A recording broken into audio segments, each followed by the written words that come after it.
Good evening, ladies and gentlemen. There was once a person who was imprisoned, and he would be in prison for several years.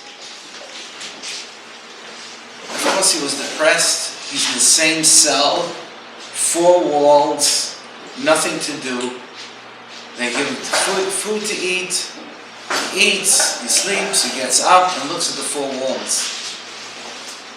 So he was depressed, and this because he knew that this is going to be going on for several years. Then he realized that on one of the walls there was a wheel, a large wheel. And he started thinking, what's that wheel there for? There must be a reason that they put the wheel there. They probably want me to turn the wheel. And if I turn the wheel, there's something on the other side of that wheel that's going to be accomplished. But he's thinking to himself, why should I work every day and turn the wheel back and forth? Should he turn the wheel? Shouldn't he turn the wheel? And this is going on for a couple of weeks, and decides he's so bored, and life is so boring, so I want to do something with my life. I want to do some purpose with my life. So you know what? Probably they attached that wheel to do some good with the wheel. And he noticed when they drove him to the cell, this prison complex was surrounded by wheat fields. And there were a lot of farmers there, away from the big city where he committed the crime. So he figures probably this wheel is connected to some kind of a mill system, where over there the grain is turned into flour. And they probably have all the prisoners turning the wheel that makes the energy to turn the mill to make flour. And the government probably gives out this flour cheap to the farmers. You know what? I'm better off just turning the wheel. I feel I'm doing something in my life. And so he started turning the wheel an hour, 2 hours, and he was imagining that he's helping to feed the poor families that are going to use this flour. Because prison labor is very cheap, so what are they going to do with this cheap flour? They're going to give it out to the poor. And after a while, he got so into this, he would wake up in the morning, he would be in a good mood, he would eat breakfast, and now he has energy, and he would turn the wheel until lunch, and he would eat lunch, he would turn the wheel until supper, and he did put in a day's work. A full day's work, and he felt good about it, because he has purpose in his life. And so years go by, and he's thinking about, he's in prison, he can't do what he wants, but at least he's helping society. And his 5 years in prison is not meaningless. There's some meaning to it. Finally, at the end of his term, they tell him, okay, you're free to go. So he goes out of the jail and he asks the warden who tells him he's free, he says, can I see how it works on the other side of the wheel? And the warden tells him, what wheel? What wheel? The wheel I was turning. I know what you're talking about. He says, please come to me to my cell. I beg you. I was turning this wheel for so many years. And the warden goes with him to the cell. And he sees this little wheel there. He says, I was turning this wheel. He says, there's nothing on the other side of that wheel. So what do you mean there's nothing? What about all the families that I helped feed? So he says, what families? We're surrounded with wheat fields and a lot of poor families. I saw that poor families, even the ones who were cleaning and the whole complex, are all poor people. What about the flour that they need to eat? Well, we give them... the wheel has nothing to do with that? No. Please show me the other side of the wheel. So he takes him to another room, another side, and you see this wall, the other side, there's nothing there. Nothing. And he faints. When they revive him, he says, the realization that those 5 years were nothing, while I was thinking that it was meaningful, the realization of meaninglessness was worse than the 5 years in prison. Hashem gives us a choice what we're going to do with our life. And He gives us different gadgets, wheels, that we can turn. So everyone has their gadgets. Like the old saying is, what's the difference between men and boys? It's the price of their toys. So kids play with Lego, and adults play with real estate. Kids play with toy cars, and adults play with adult cars. But the question is it meaningful or is it meaningless? And that's what he really goes into the 6th chapter, Perek Vav, in TANYA, which we're learning. And we're in the middle of the Perek, where before he told us that there's really 2 sides. There's the godly and the ungodly. There's the holy and the profane. There's really nothing neutral. There's the Sitra Achara, that's the other side, or on God's side. So if you're doing what's right, and which means doing what's purposeful in God's eyes, in Hashem's eyes, then you're on the right side. And everything else that is not for any purpose, any godly purpose, that is the other side. And for where we're going to start now, it's towards the end of the 6th chapter, end of Perek Vav.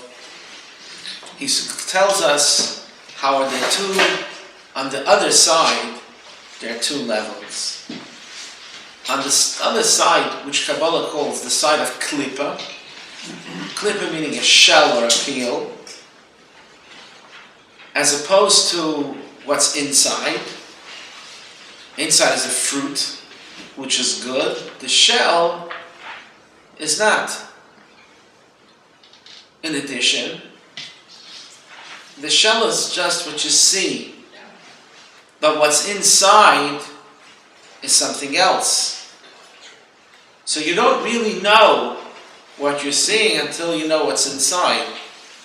If you judge the book by its cover, you don't know what the book is about. Al Tistakel B'Kankan, our sages say in Pirkei Avos, don't look at a person by his bottle. You can have a cheap bottle with an expensive wine, or you can have an expensive bottle with a cheap wine. So don't look at the bottle. Al Tistakel B'Kankan Ela Ma Sheyesh Bo. Look what's inside.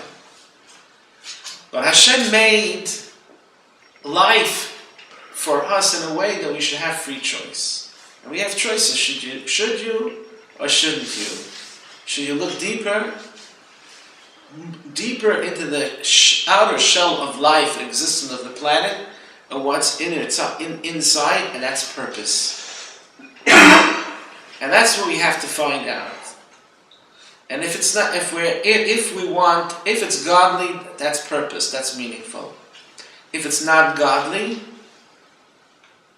whether it's kosher or not, but it's not godly, it's not purposeful, then it's the other side. And at the other side, there are 2 levels. One is negative, the other one is neutral. Negative is anything that is evil, that is criminal, that is sinful. Neutral could be kosher. It's not a sin, but it's neutral. But neutral is also part of the other side, as we will explain. But at least if it's neutral, it could be used for holiness. So steak is neutral, a kosher steak. You can eat a kosher steak to party on New Year's Eve, or you can eat a kosher steak on Rosh Hashanah as part of a holy meal, of Rosh Hashanah meal. You can eat a steak to be energized, to study Torah, to visit the sick. So you're elevating the steak. Or you could eat a steak to go to a disco and party the night away. Then you're taking the steak and making it part holy or unholy. So this is both, so therefore, these are the two levels of klippa. It's not holy. Holy are mitzvahs. And he's going to elaborate on that. The last few lines of Perek Vav of the 6th chapter and continue in the 7th chapter, Perek Zayin. Elo shaklipa se nechlokes l'shtei madregas. The klippa, the shell, the peel, is divided into two. Zulamat and Mizu, one lower than the other. Hamadrega hatachtoina, the lowest level, he misholosh klippas atameis v'rois, is what the Kabbalah calls the three outer peels. The outer peels, the negative, the evil, the sinful, has three shells, one worse than the other.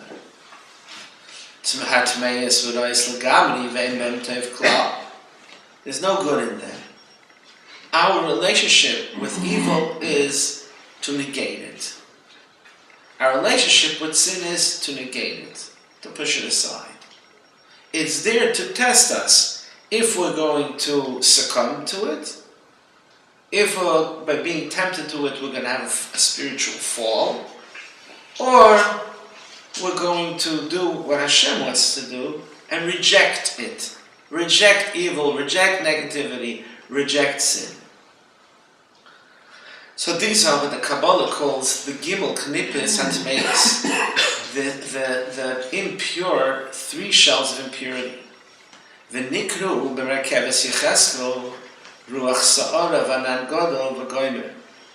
Within is a third term, Eishlim Islakachas.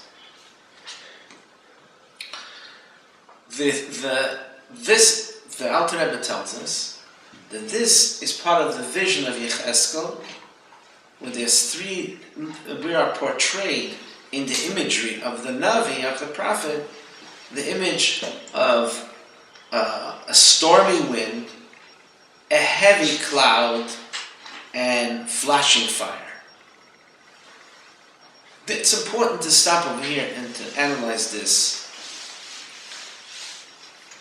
The vision of Yecheskel, the prophet is a whole book, whole Sefer Yecheskel. It's one of the 24 Sfarim of the Kisvei HaKodesh, of our scripture, of Tanakh. And these, in the vision of Yecheskel,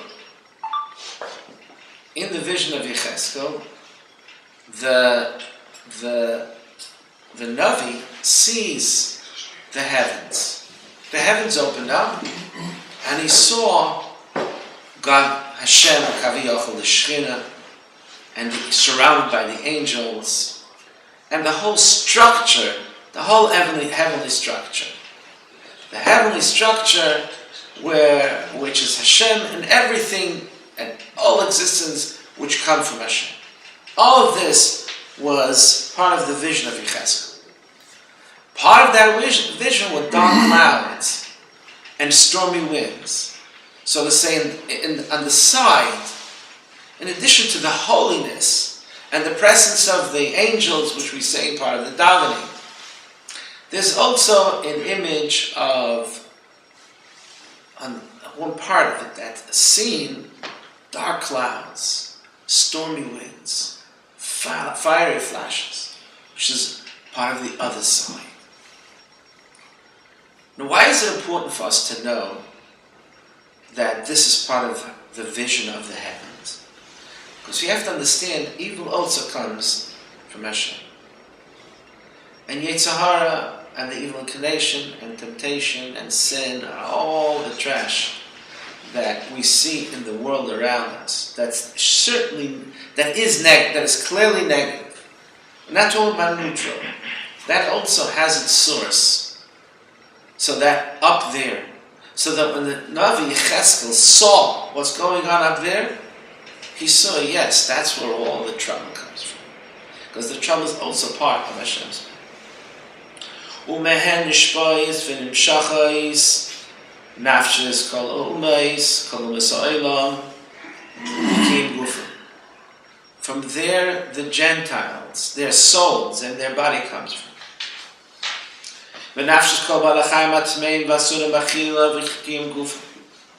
And all the impure animals, which are forbidden to eat, and their body comes from there, is energized, gets their sustenance from there.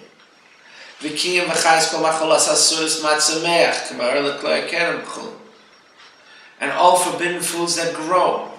First he said, humans, then animals, and then vegetation. There's unkosher vegetation. For example, he gives an example. The first 3 years after you plant a tree, the fruit of that tree is forbidden. And it applies here also. And it's called arla. So you see vegetation that is unkosher. Like it's written in the Kabbalah classic, the Eitz Chaim. And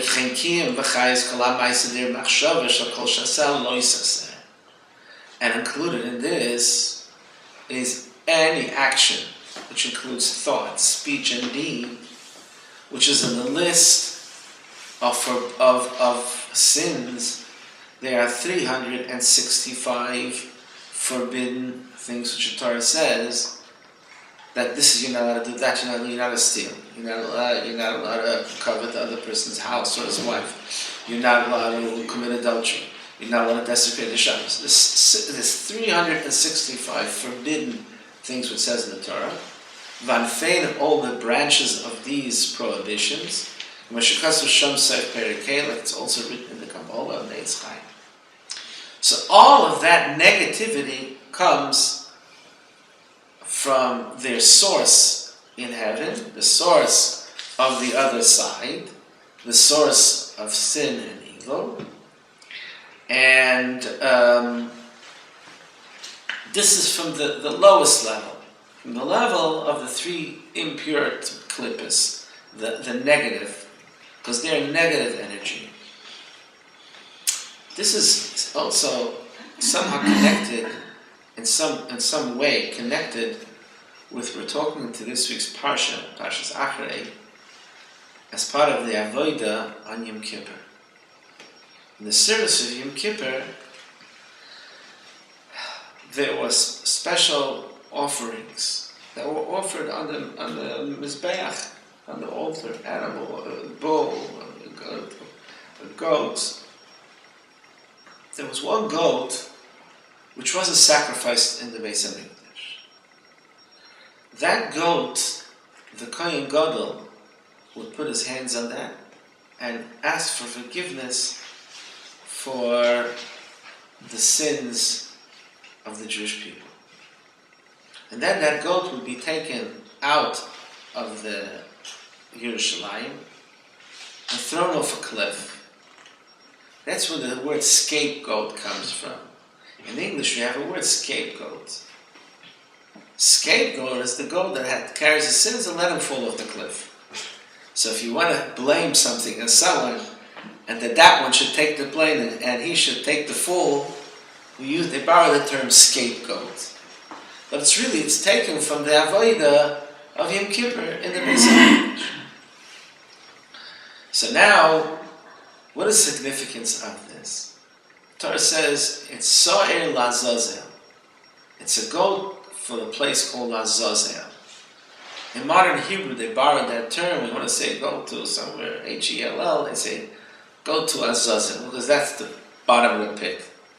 That's lifeless, evil, negativity. That's where negativity ends up. That's where that goat that carries the sins of all the Jewish people, that's where it ends up. What's the purpose of all this? And a lot of Jewish thinkers were wondering, there is the Ramban, and he gives an insight of what's the purpose of this So'er Lazazel, the so-called scapegoat. And if it's to ask forgiveness, so then we ask him forgiveness in the Beis HaMikdash. If a Jew sins, he brings a sin offering, he brings a korban chatas, and he confesses on it, but it's sacrificed in the Beis HaMikdash. Here, on Yom Kippur, once a year, we take this and take it out of Yerushalayim, in a very rocky and lifeless area, no vegetation, throw him off the cliff. So the Ramban says that is like an offering to the other side. These are the words of the Ramban. We're giving some kind of leftovers to the other side. So we want to recognize, as if we want to recognize and give some kind of an offering to the other side. So it has no place in the Beis Hamikdash, so the sins and this gold is thrown off the cliff. So to say, like a somewhat of an offering to the other side. And this makes people even wonder more. But what he says over here in Tanya and Kabbalah, we understand a little better the significance of that scapegoat. Because we understand that it's all part of Hashem. This goat is carrying the sins of all of Israel. The years were full of sins. Where does it come from? Life and existence comes from Hashem. He gives sustenance. And if the people are sinning, that means Hashem is giving sustenance while they're sinning. That means in some way Hashem is part of the problem. Because if Hashem really wants that we shouldn't sin, He has a very simple choice. He just ceases to give us existence and sustenance as soon as we try to sin or after we sin. And don't boom, you finish, you're disconnected. There's no power.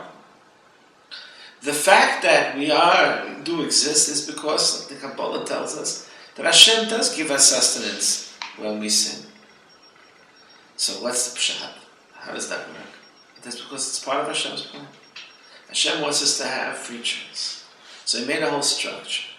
The structure of the creation is the holiness and there's the angels, and we have a choice to become godly and angelic here in this world. And turn this world, turn hell into heaven, turn the earthly world into a place that's spiritual, into the dwelling for Hashem. So since this is part of Hashem's plan, when we take the goat and throw it off the cliff and was recognizing the other side, by doing that we're recognizing that there's also purpose in sin. And what is the purpose of sin? The purpose of sin is one of two things. Plan A, to reject it. Plan B, if you didn't reject it, do tshuva. It's part of Hashem's plan. And on Yom Kippur, we recognize that it's part of Hashem's plan, but by making that other side participate and be part of the Avodah on Yom Kippur, part of the whole ritual service on Yom Kippur, because on Yom Kippur, in addition to the offerings in the Beis Hamikdash, in the temple, there's also, so to say, an offering to Him, which will impress upon the Yidden. It says, listen, that's part of Hashem's plan. Sin is also part of Hashem's plan. You messed up, do tshuva. Next year should be better. Straighten out. The purpose of that is also a purpose. Hashem recognizes, so to say, the other side in the midst of the Torah. So you should also recognize what's the purpose of sin. And therefore that should move you to do tshuva. So all of this is because, all of this that is related, everything that's related to evil and to sin is part of the three outer shells.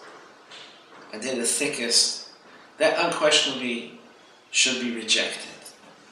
Like a shell of a fruit that's thick, that you have to tear it, you can't eat it, that's a coconut shell, throw it out. And look for what's inside. Perek Zion, which we're starting the 7th chapter, he's now turning the page and going to neutral.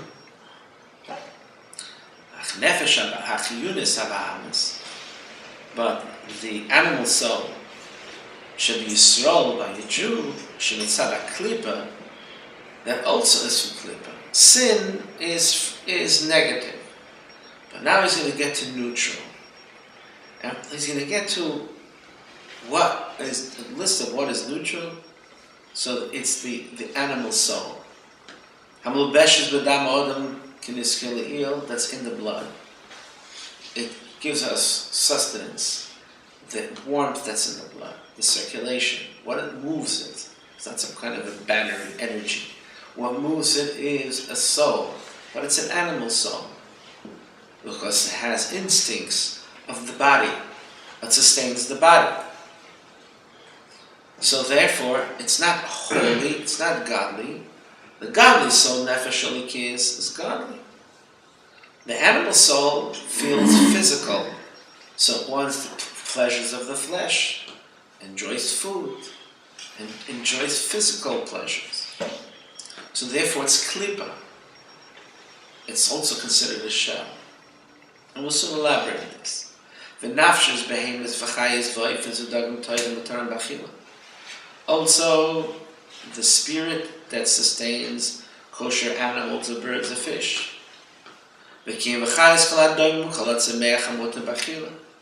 And all the vegetation or minerals like salt that we can eat.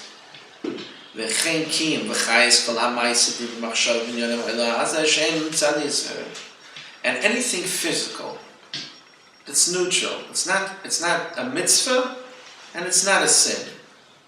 There's nothing forbidden about that. But it's thought and speech of worldly, the physical world. And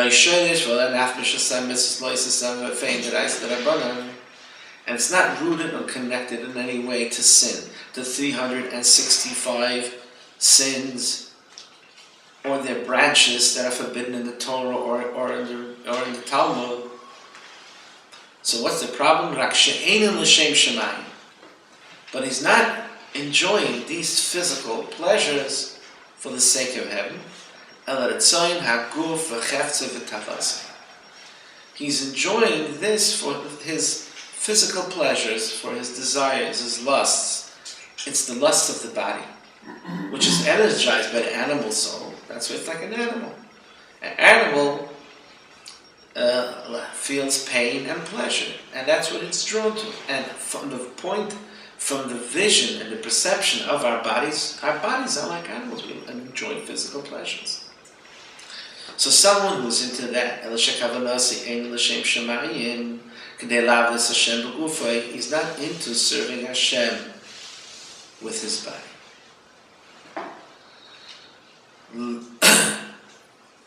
This is therefore neutral. And he's going to explain that this, what is neutral, is also the shell. It's not a totally evil shell. It's what he's going to call klipas noiga, translucent shell. It's like a peel that you can eat it or not eat it. A peel of an apple. Some people eat it, some people don't eat it. As opposed to the peel of a watermelon, certainly the outer peel of a watermelon, no one eats it. Certainly the peel of a coconut, no one eats it. So you could elevate it, you could make it part of the fruit, you can reject it. Physical world is neutral. And Tanya has a problem with neutral. What is the problem with neutral? What's wrong if I enjoy life physically? I just want for the sake of enjoying it. Yet Tanya calls it sitra achra, the other side. It's not the side of holiness. So I think if we look, there's two issues. There's two issues with neutral.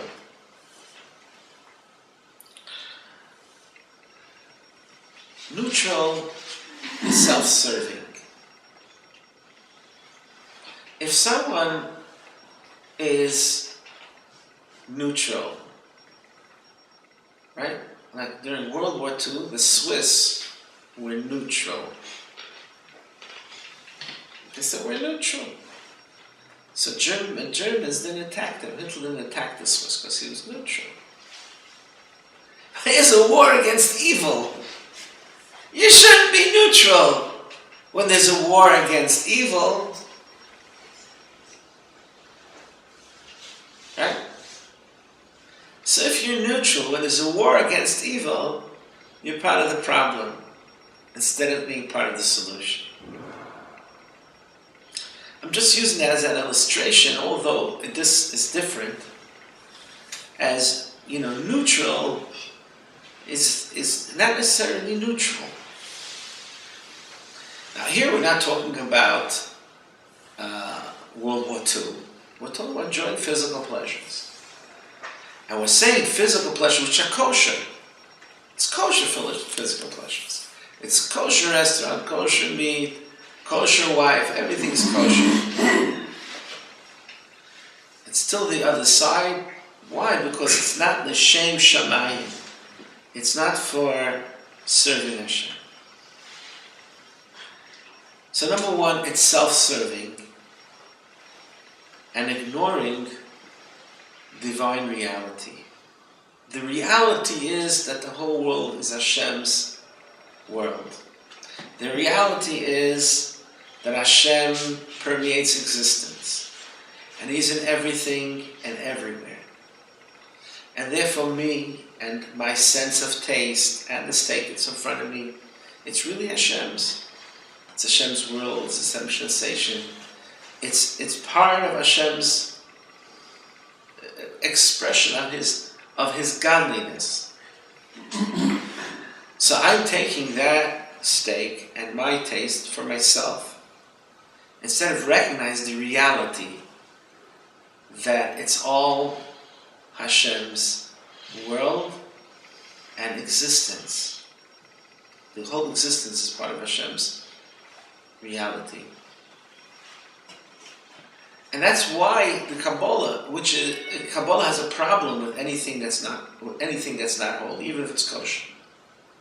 Is that Kabbalah has a problem with this. Halacha doesn't really have a problem with that. So if you look at halacha, in halacha, there's kosher and there's not kosher. And if something is kosher, you can eat it. Halacha doesn't tell us, if it's not kosher, there's a problem. I'm sorry, if it's kosher, there's a problem.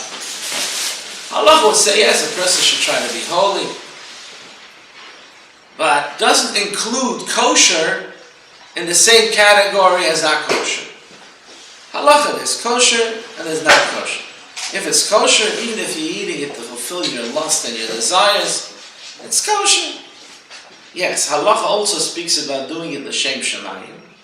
You should eat for the sake of heaven, but it's not so strong like here in the Kabbalah, and like he's saying in Tanya, there's two sides, holy or unholy.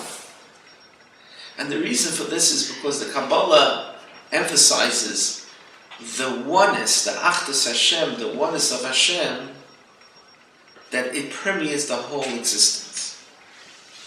So therefore, if the steak and the person and his sense of taste and his pleasure is all part of Hashem's world, so then he's not recognizing, he's ignoring that. So there's a problem. He's taking himself, so to say, outside, or ignoring. He's self-serving. He's ignoring that really it's all part of Hashem. He is ignoring the divine reality, and that's a problem. So you're either on this side or you're on the other side. That doesn't mean he shouldn't enjoy the steak. And he's going to illustrate how in the Gemara they were encouraged, students were encouraged to eat steak, because if they'll eat steak, they'll be energized, they'll be able to learn. And real Torah study takes a lot of energy and thinking and deep thinking. So what are you doing with the steak? Is it meaningless eating a steak or meaningful eating a steak? So problem number one, it's going against the Achdus Hashem. It's sitracha. It's either holy or unholy. Because because Hashem is in everything. So are you, so to say, removing yourself from that oneness of Hashem, of Achdus Hashem? Or not? That's problem number one. Problem number two, which I think others may relate to more, is Hashem is giving us an opportunity to be part of something bigger. The choice we have in front of us is your life meaningful or meaningless? What does it mean, meaningful or meaningless? It's all relative, you can say. Why is it meaningless?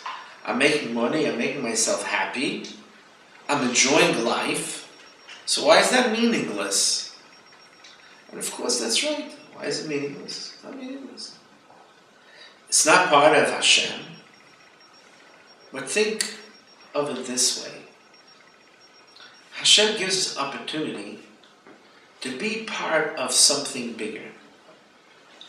Hashem gives you the opportunity to participate in a higher purpose.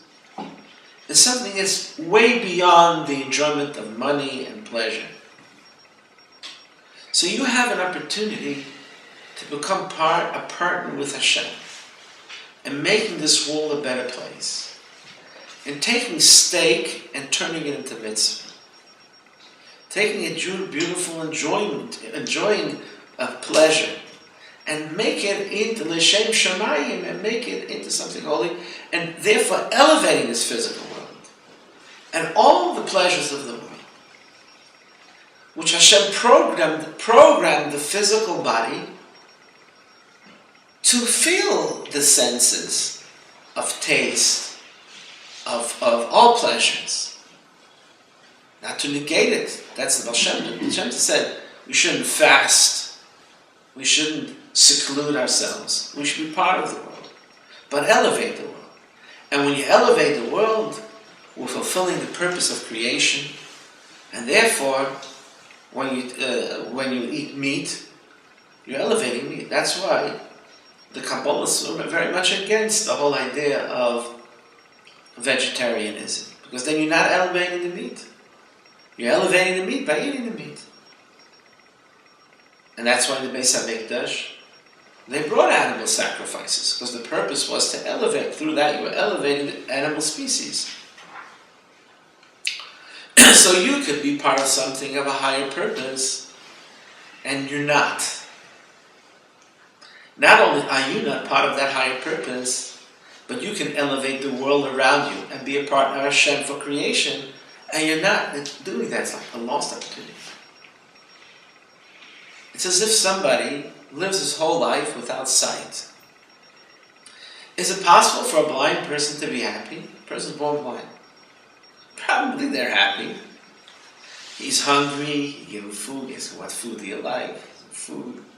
He listens to music, he enjoys music.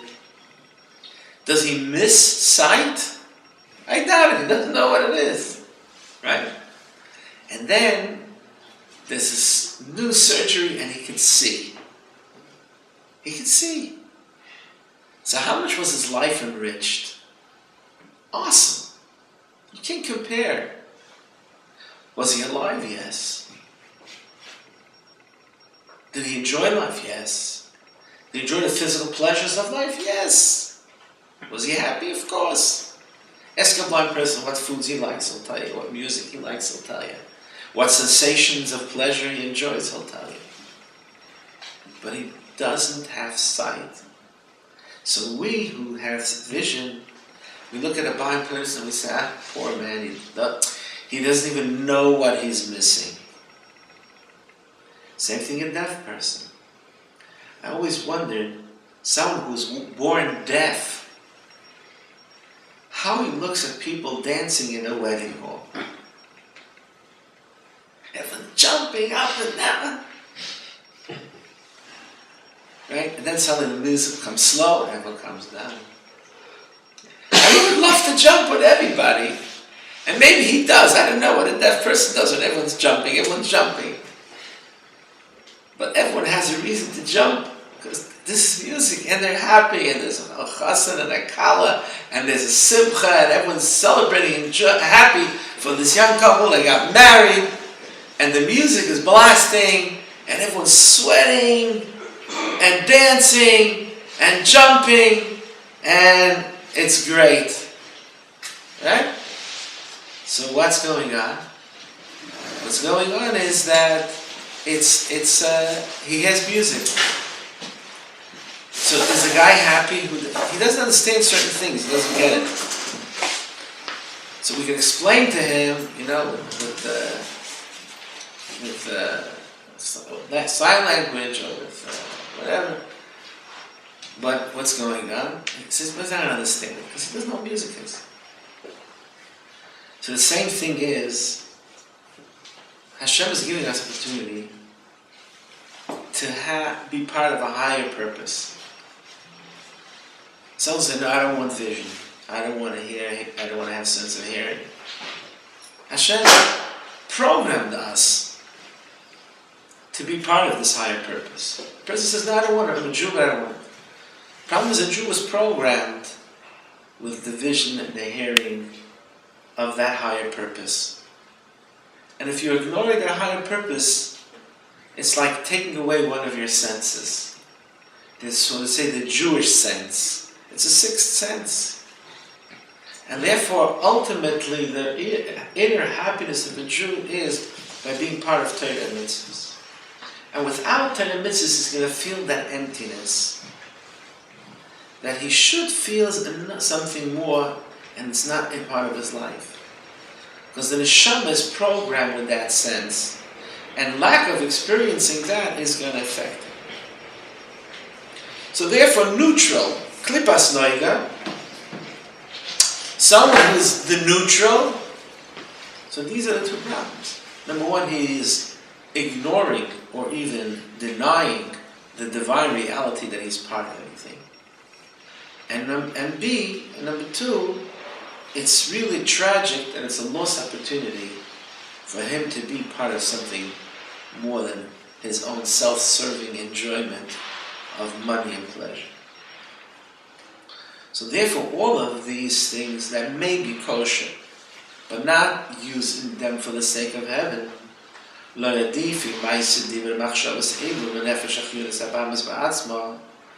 so all of these actions, which are neutral, but not used for the purpose of heaven, they are like the animal soul itself. The animal soul is an animal soul. The animal's good or bad, it's neutral.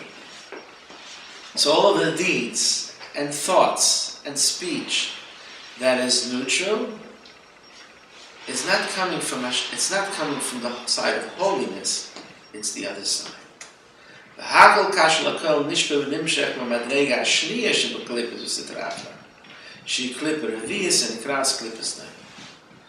So all of these experiences that are neutral, they're neither sinful nor holy, they're from the other side, also part of the other side, but it's the fourth peel, the fourth shell, which is called in Kabbalah klipas noiga. It's translucent. Noiga means to shine, let light through it. So you have a thick shell, you can't see anything through the other side. You don't really know the fruit, and therefore you will never eat it with the fruit. The translucent shell is, let's say, for example, like the grapefruit. There's the outer shell of the grapefruit, which I doubt anyone eats the outer shell of the grapefruit. But then the inner shell of the grapefruit that divides the sections of the grapefruit. My mother used to spoil me. She used to peel that off and I would only eat the fruit. But really, you can eat that also. Now I eat that. It's easy to hold, to eat that part. So it's not the fruit itself. That's grapefruit. But you can eat it with the fruit. Some people like to eat it with that. It's translucent, it's see-through. It's translucent, lets light through it. So therefore it's lighter. It's a lighter peel. And what's unique about this, it can be elevated. As opposed to evil and sinful. And what is sinful, that has to be rejected. It cannot be elevated. So those three impure shells, the Gimel Klipas and Tameas, our relationship with it is rejection. But this, which is physical, materialistic, pleasures of the body, this is really connected with the Klipas Noiga and can be elevated. שבעולם הזה, הנקרא, עולם העשייה, רובה ככולרה. rak ma'at toiv u'ulav b'teicha. This is actually pretty sad, although life experience shows that it's so true. In the order of the spiritual structure of all of existence, there are higher worlds and there are lower worlds. The higher worlds, which are closer to Hashem, those worlds are pure. And although in those worlds there may be holiness, although in those worlds there may be holiness, there is only holiness, but nevertheless, as you come down, the holiness is hidden, and it becomes more materialistic. So, and now the klipas noiga, as it descends, it becomes more thicker and more materialistic. As it descends down into this world, it becomes worse and worse and worse. To the degree that in this materialistic world that we're living in, it's mostly evil. It's mostly self-serving. It's mostly ego. So now, on one hand, the klipas noiga, the physical, can be elevated, and that's the purpose of why we have it over here. On the other hand, what is the natural and the first sense of the body and of physical desires? It's self-serving. The first sense, the first thing, what if you just leave everything as is, body doing what body does, animal soul doing what the animal soul, the tendency is to be materialistic, like a cow. In fact, the term that's used, animal soul, is not, in Hebrew, it's really the cow soul. We have like a cow, the soul of a cow. There's no word in English, so it's called animal soul. A cow is bad? Is a cow good? A cow's a cow. A cow has no morals. A cow just feels its pleasure. So if the cow is hot, it's going to go under the shade. If it's cold, it's going to go under the sun. A cow is hungry, it's going to eat. A cow is just a cow. A cow's going to walk down Brighton Beach Avenue, and you tell your cow, don't go and eat any of the from any of the vegetable stands. The cow will ignore you, because the cow doesn't care if it belongs to you or belongs to someone else. A cow sees vegetables and goes to eat. Unless it's a cow, has no morals, has no values, it's not good, it's not bad. What do you want? It's a cow.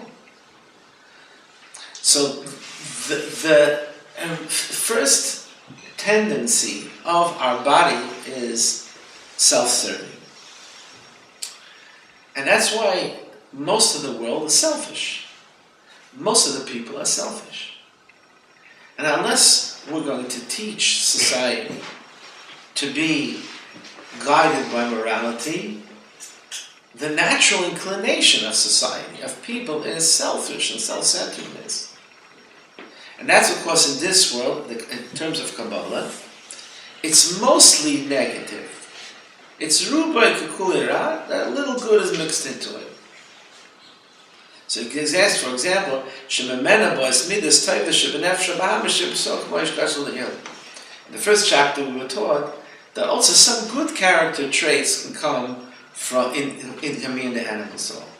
The Gemara says that a Jew is inclined for mercy and kindness. So it's not necessarily coming from his godly soul that he should give charity or should help someone or say a kind word to someone or someone is down to help lift him up. It's because he is naturally, his nature of his physicality, he has a refined body. You ever see people, they're more refined and they're less refined. I can see people by a funeral who a father or mother died and they're crying, they're sensitive and they're mournful.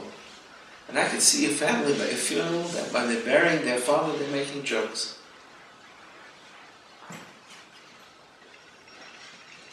The question is, their nature, what's their composition? Are they self-centered, are they sensitive, or they're insensitive? So the animal soul, there could be a refined animal soul. It's all animal soul. It's not even this, we're not even coming to godliness. We're not coming to higher purpose that we spoke about before. But even the neutral soul, I can be neutral and refined neutrality. But the first inclination of the physical world is not a refined neutrality. The first inclination is self-centered. And that's really our physical composition. Our physical composition is that the body and the animal soul should do things for itself and not for the higher purpose. And that's why we have to learn TANYA, and we have to be part of something that's higher and bigger to appreciate what is the purpose of our life and the choices that we have to be part of something that is of a higher purpose. So this neutral klipa, this neutral shell, is pibchinen mumutza, special klipas klipas lagamri, beimchines madrei hakdusha. So this is the middle. This is the middle between what is holy and what's not holy. And he explains. Lachim the poem shinichlas b'shalosh klipas atmeis moshikas b'tzchaim sham tesish peidam shemazayer or poem shinichlas el b'chines madregas hakdusha. So this neutral level can be elevated and become part of holiness, and it become part of the other side. And that is our choice. Our choice is really what to do with the neutral. The purpose of life, the creation of the world, is how we're going to handle the neutral.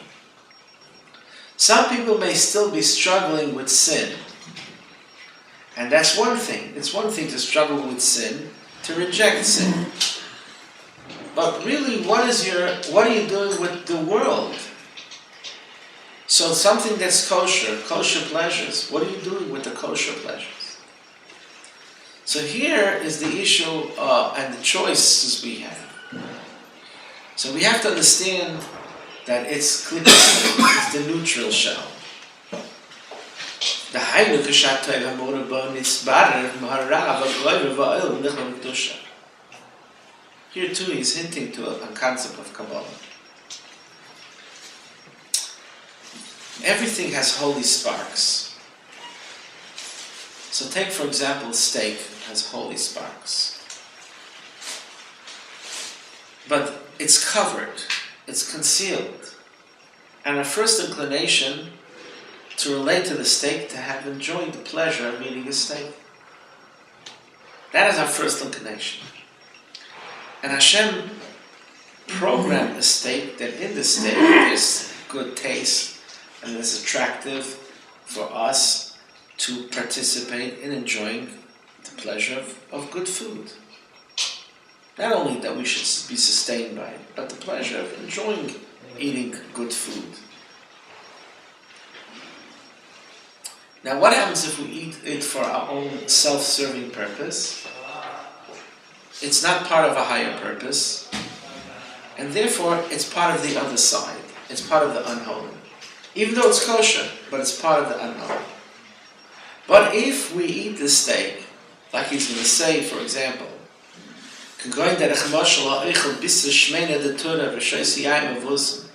someone is eating a good meat, and he drinks a good wine, so his mind is broadened to study Torah and to understand Hashem. Rabbi said to his students, drink good wine, and eat good food, So therefore you'll be able to understand better the study of Torah. You can spend hours more in the studying of Torah. So now what's going to happen with this thing? Is it going to be elevated or is it going to be brought down? If he just eats it for self-serving purpose, so he's not part of Achdus Hashem, he's not part of the bigger picture.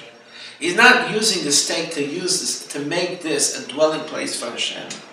So it remains part of the other side. It's physical. It is maybe even distracting.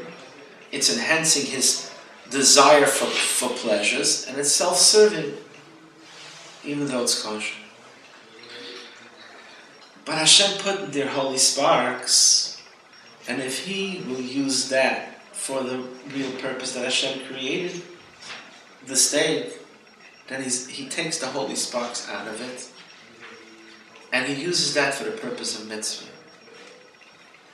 When he eats food, he's energized. In fact, the Kabbalah asks this question: how can we be energized by food which is lower than us? Animals should give us energy. Vegetation, grass, green, vegetation should give us vegetables, should give us energy. Grain should give us energy. It grows from the ground. It's not such a sophisticated existence like human existence. So how come we're energized by things that are lesser than us? How can we be energized by things that are of a lesser sophisticated level of existence than human existence? So the Arizal explains, because in everything there's godly energy.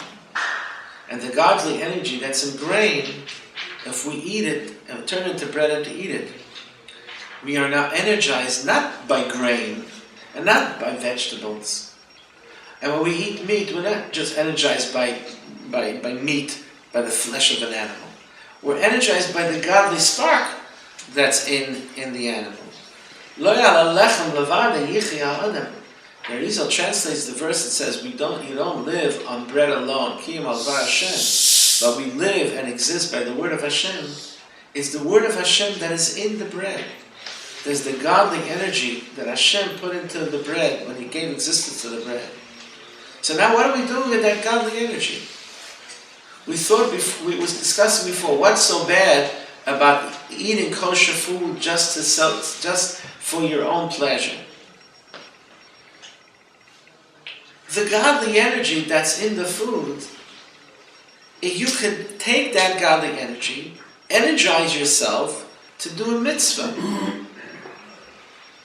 And even if you're not going to do a mitzvah, but to live the Jewish life, find some kind of a purpose in the food that we're eating, and to make it part of the godly energy, then we're elevating the godly spark that's in it.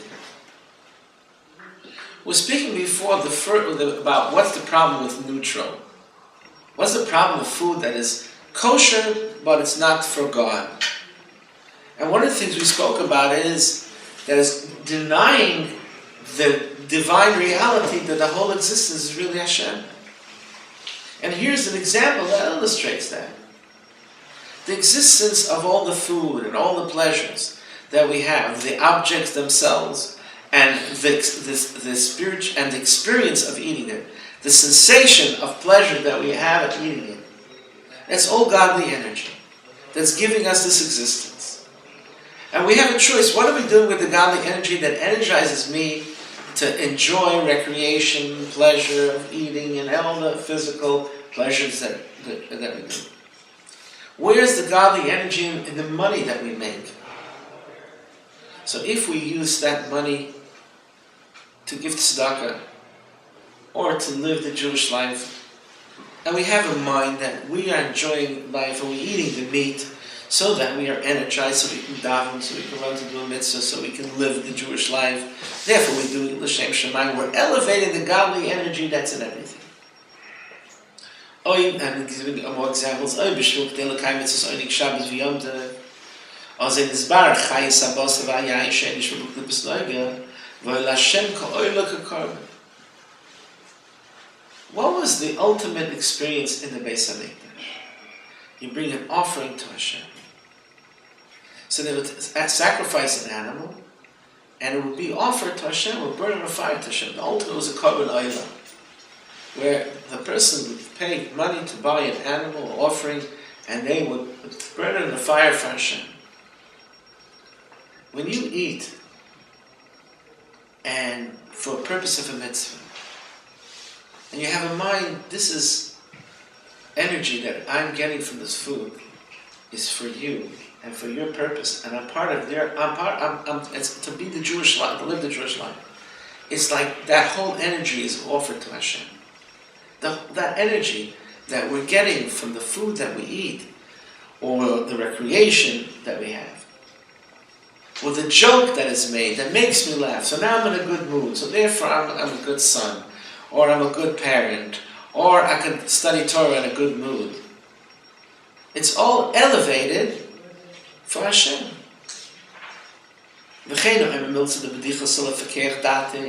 Someone who says a joke to make his mind sharper, or to be joyful to Hashem, and to study Torah, to serve Hashem. You're supposed to be joyful. A Yid's supposed to be joyful. And when you do a mitzvah, you're supposed to have joy in it. One of the Amiroim, one of the sages of the Talmud, he used to say a joke before he started learning. He wanted them to laugh, to be in a good mood. And then he would start learning.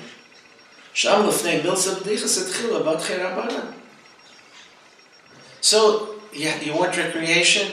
Okay, great. You like comedy? Great. You like food? Great. What you love the experiences of life? Great. You know what comedy comes from? Hashem put his energy in comedy. He didn't have to create comedy. He could all be frowning and brooding. Hashem created comedy and joy and celebration. Hashem created the pleasure of eating good food, drinking good wine. Hashem created it all. But what are you doing with those godly sparks that are in all of that? You could elevate it, and it becomes part of Hashem. Or you can say, it's all part of self-serving. It's not as bad as sin. It's not as bad as what's evil. But it's not part of that big purpose that Hashem created it all.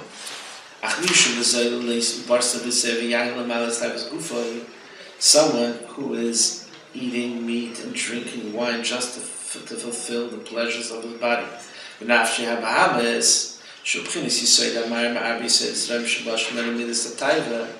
Which is the source in the animal soul's desire for pleasure.